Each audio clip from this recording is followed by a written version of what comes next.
state security and an individual's right to privacy.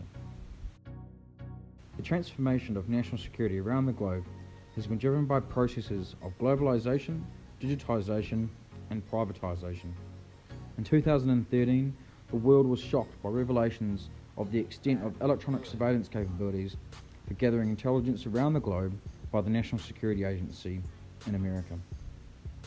These disclosures have had direct ramifications on issues of national security and an individual's right to privacy in New Zealand and globally. Targeted surveillance by state intelligence services is essential to safeguard citizens, national security, and to combat international terrorism. Data is gathered through interceptors placed on undersea internet cables, the acquisition of personal data from private companies, or through the collection of text, audio, and video data passing through various telecommunication channels, then analysed and shared among different intelligence services and alliances, such as the Five Eyes Alliance. However, it is imperative for nations to respect an individual's right to privacy in line with international human rights laws. Article 8 of the European Convention on Human Rights stipulates that states cannot indiscriminately monitor citizens' communications and must put safeguards in place to secure an individual's right to privacy.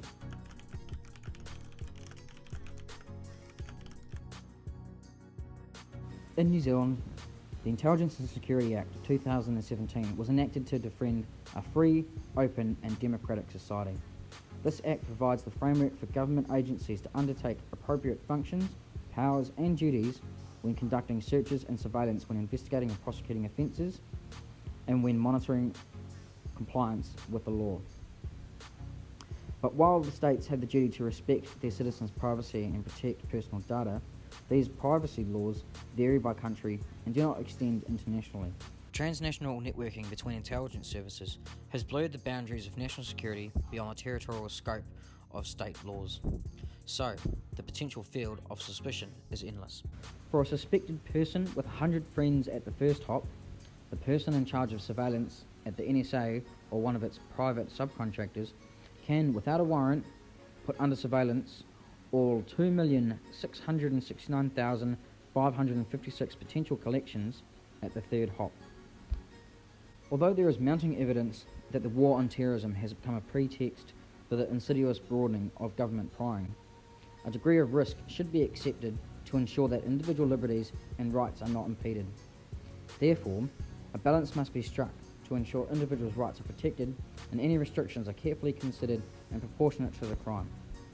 The European Court of Human Rights maintains the authority to secretly monitor citizens when strictly necessary for safeguarding democratic institutions, but not without unlimited discretion. It would seem pointless, though, to restrict individual liberties in the hope of making people more secure, if the result is to destroy the essential characteristics of a free and democratic society. To preserve those characteristics, therefore, we may have to accept some risks will remain. Terrorism is a clear and present danger which national security measures cannot guarantee complete safety from. But if society lacks in collective security, then personal security is also compromised.